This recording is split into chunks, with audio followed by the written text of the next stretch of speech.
Today I'm going to be showing you how to sew together a Twirling Tulips block. Let's get started.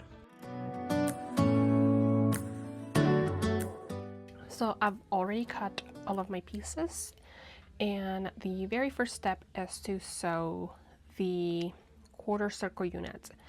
A lot of people also call it a drunkard's path. So the first thing to do, and I've already done it here in my pieces, you can see I've creased the center, and the way to do that is you just take your quarter circle unit and you fold it in half and crease here, and then same with the background piece, you just crease right there. And then I'm going to show you how I sew curves. A lot of people use a lot more pins than I do, but I tend to find a lot of pins to be cumbersome more than helpful. So here's how I sew my curves. So first things first, I line up my curves so the creases match right there in the middle, and I just add a pin right there.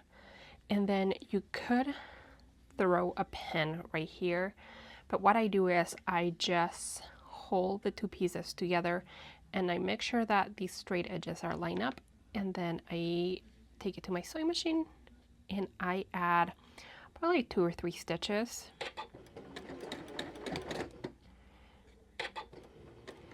And once those stitches are done, what I do is I place my finger here and I kind of stretch this out.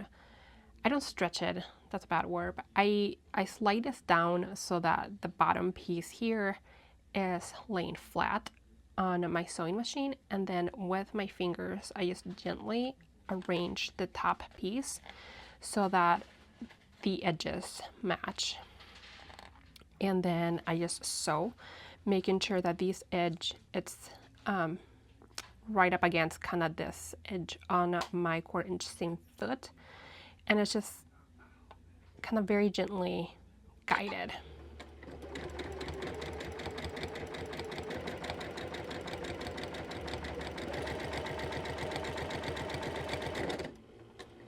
And then once you get to the pen, I remove it and then I add it to the back end, and same thing again, I just make sure that my edges here are meeting up, and I add my pen here, and then once again I just make sure that this bottom piece is laying flat, and then I just kind of scoot this over and sew around the curve.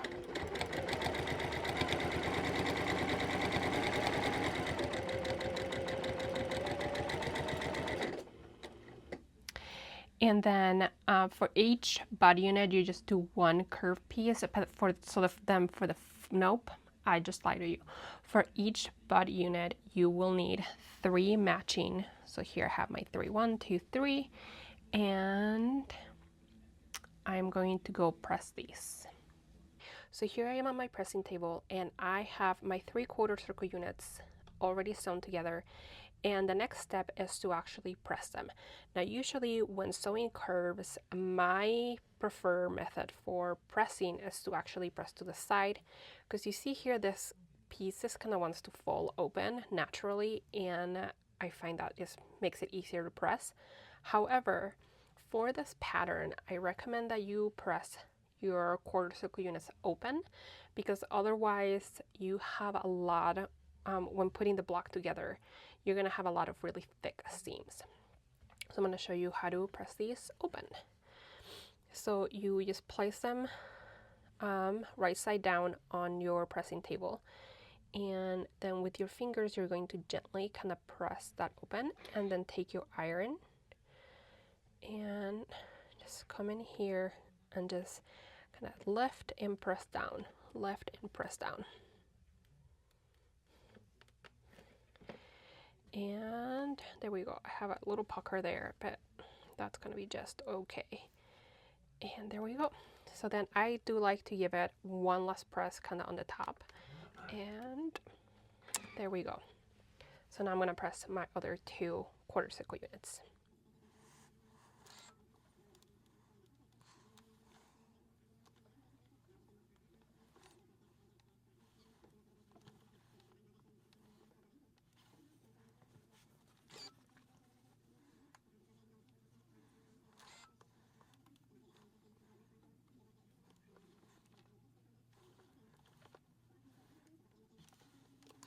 So the next step after we've pressed our quarter circle units is to trim our pieces, because this background piece is oversized to account for human error, because we all make mistakes, especially when sewing curves. I find having that oversized piece is very helpful. So we are trimming these to 5-inch squares. So it's very easy to do. All you have to do is just place your ruler so that your 5-inch markings on it line up with the straight edges on your feature fabric. And then you just want to make sure that you have a 1/4-inch seam allowance here of the background. And then you just trim the right and the top. And you want to do this with all 3 of your quarter circle units. Okay, so the next step is to actually put the tulip unit together now that we've done our 3 curved pieces. So the very first step in putting the tulip unit together is to take your E and B squares, pieces, and sew them together.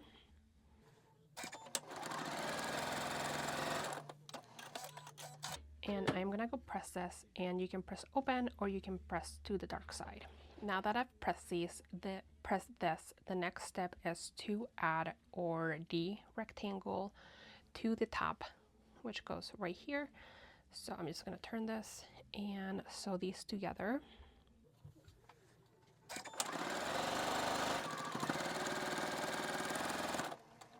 Okay, now that we have pressed this unit, and you can see here I've pressed it opened, it's time to actually put our tulip unit together. And what you need is 3 matching quarter circle units, or if you're making a super scrappy one, you can have them like be different. But in this case, mine are all matching, and you just place them like so. And then you just want to make sure that this square piece, it's at the center of your block. So then the next step is just really easy. We're going to sew these 2 pieces together, and then these 2 pieces together, and then sew everything together. And at this point you can pin. I'm not a big pinner, so I don't pin these pieces together. So I just make sure everything lines up nicely and then start sewing.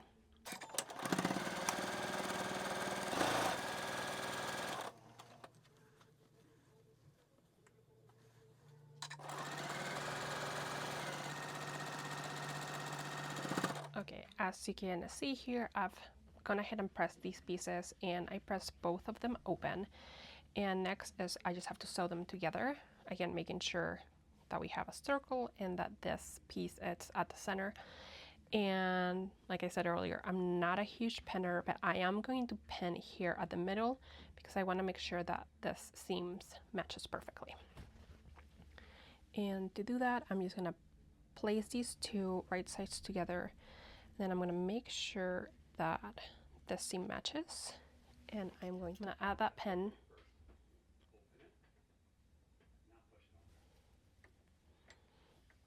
And sew.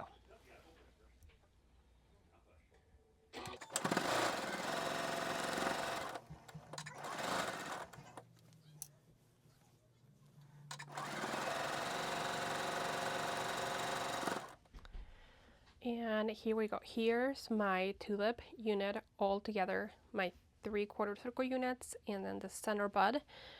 In order to get a full Twirling Tulips block, we need 3 more of these. So I'm gonna go do those really quick, and then I'll show you how to put the block together. Once you have completed your at least 4 tulip units, it's time to put the block together. I do recommend doing most, if not all, of your tulip units, so that way you can mix and match and make sure that your whole quilt has a good balance between darks and lights and colors and things.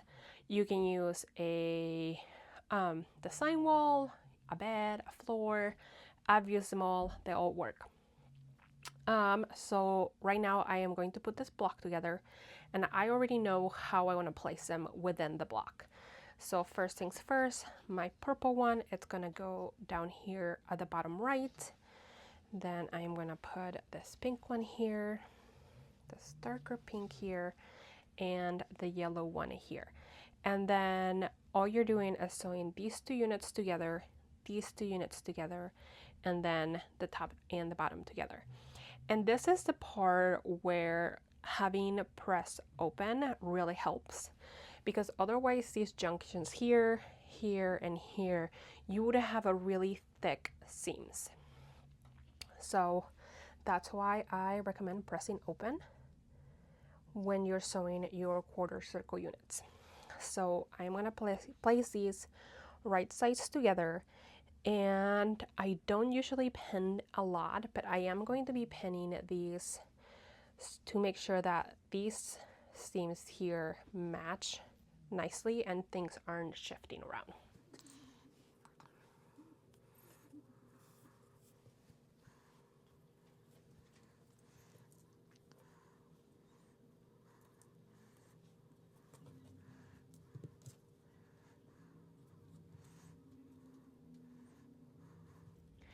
Okay, so I'm on my sewing machine and I have my unit here, and I just wanted to mention that as you're sewing here, you want to make sure you have your 1/4 inch seam allowance, and that when you're sewing here, you just want to sew you want to make sure that your needle hits right here. That's why keeping this 1/4 inch seam allowance is so important.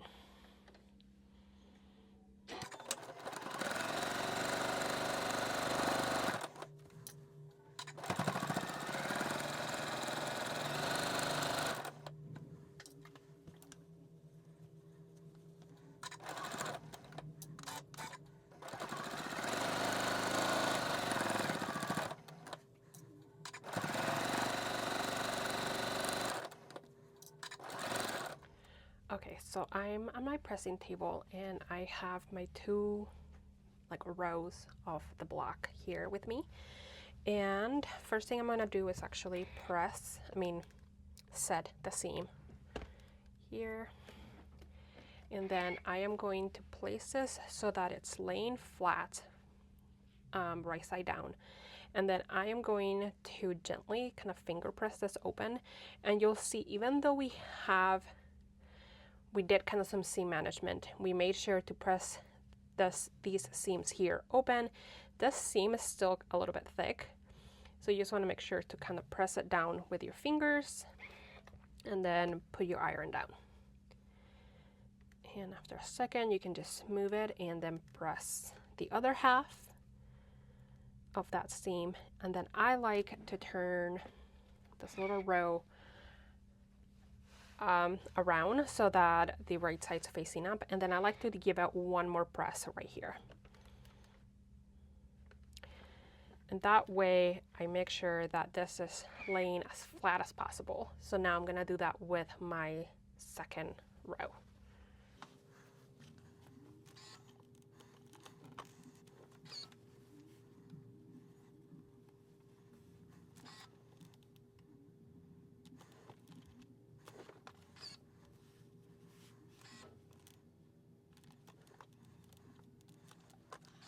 And now that they're both pressed, I am going to pin them together for my last seam on the block. So they will like this, and like this, and then right sides together.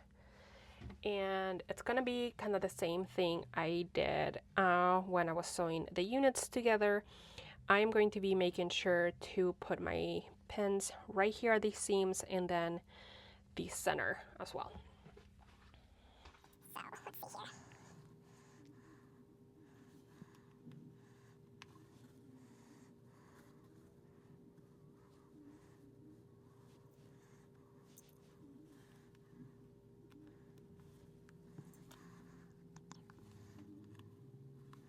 All right, so now that I have all of these pinned down, I'm going to sew and then press all over again. And it's the same process as we did with the black rows.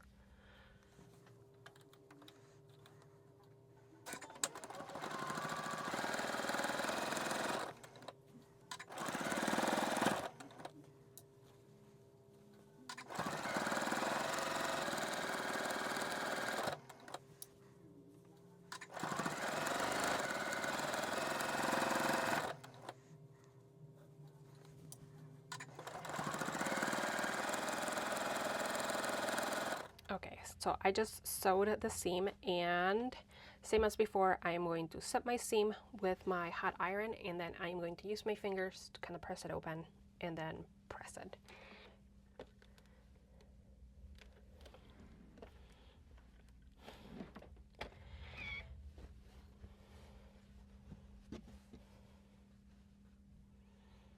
And here's the part where it gets a little bit complicated with that thick seam. But if you just use your fingers, just kind of help it lay it flat.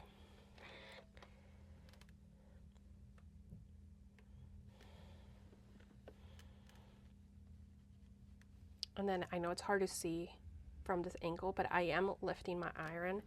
I'm not like dragging it across.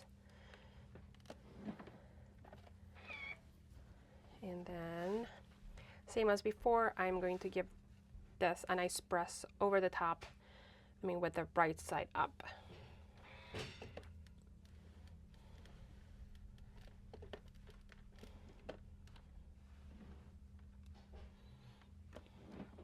So here is my finished Twirling Tulips block. At this point, you can use just this block as a tote or a pillow. This is the perfect kind of size for a throw pillow. Or you can be like me, which is what I'm doing next. I am putting all of these blocks together, and then I am doing a throw size quilt. I'll be sure to add a picture of it at the end of this video. If you have any questions about Twirling Tulips or any other of my patterns, please let me know in the comments, and enjoy.